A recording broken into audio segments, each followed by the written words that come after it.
My name is Commander Tom, and I have survived over 200 days here on Great Bear Island. Today, thanks to your loyal views, I want to share with you my top 10 tips for surviving the quiet apocalypse.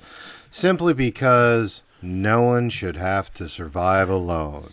So please come by the fire and let's learn from each other and live to see another day.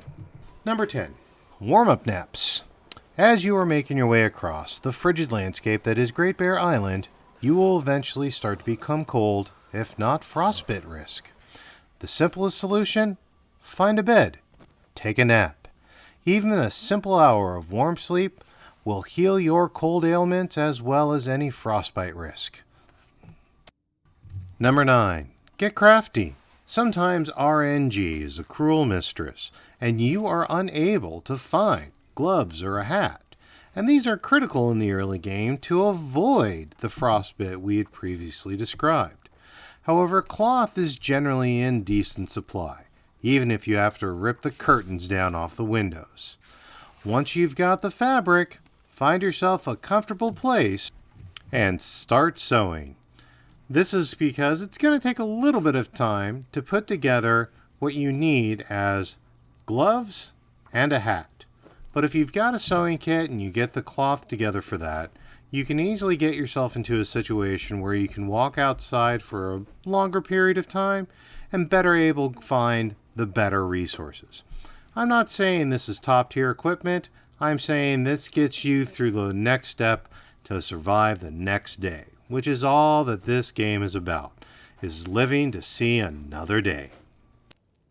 While you've got the cloth, go ahead and craft yourself a torch, because with a stick, torch, and some lighter fluid, you can make yourself a quality torch, which you will thank yourself for when you need to start lighting fires. Which brings us to number 7, lighting fires cheaply. Use that torch. Light that torch first when you want to light a fire, because in the event that you are unsuccessful in lighting that fire, that torch gives you an extra try or two, especially if it's a good torch. And that allows you to be more likely to actually get that fire going off of the same match. And in the world of survival, a cheap fire is a good fire. But remember, turn that torch off as soon as you can so you can keep it for the next fire. Of course, the cheapest fires, though, come from the magnifying lens. So once you find that, you've considered yourself very lucky, because that allows you to get free fire when the sun shines. There's a reason so many of us will travel several maps just to get the magnifying lens. Oh, that feels so good. Number 7, trapping.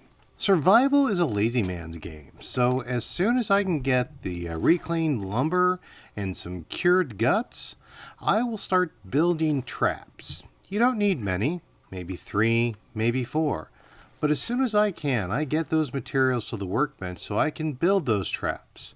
Once I have them, again, not many, just 3 or 4 will usually do fine to start you off in the game, as well as carry you out through the middle. But once I have them, I absolutely then take them up to the nearest area that I see rabbits, or at least rabbit sign.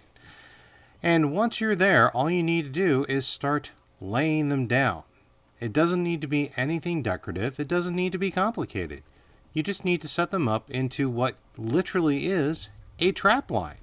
So you take those 3 or 4 and just walk backwards, set them up, and then you walk away. And you let time do its thing. But you do have to follow up.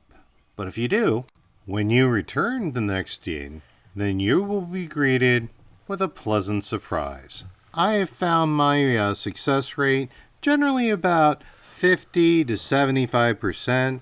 So that's why I say if you have somewhere in the neighborhood of 3 to 5, maybe 6 rabbits, you can usually keep yourself in both meat, guts, and rabbit furs for the majority of the game. That does very well for getting you set up for both guts, calories, and mittens and hats. Number 6. Bedtime. We're living in the wild, and in the wild, the sun sets the schedule. So if you look in the top right corner, I watch for the moon to point at about 10 o'clock and put myself down for about 10 hours of sleep. If you can do that, you'll find your health getting pretty high, as well as you will wake with the morning sun.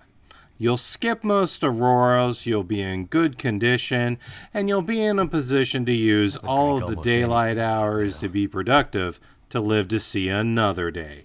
Number 5's not pretty or special, but it's essential. Chores. If you want to live the time, you got to put in the grind. Specifically, stock up on firewood, stock up on water. Little tip on water. When you are going to bed, again, hopefully around 10 o'clock, put 2 hours worth of wood on the fire and start the full metal pot. That'll be needing 2 hours of wood. At that point, go to sleep. Hopefully you're smart enough to sleep near your fire for the added bonuses.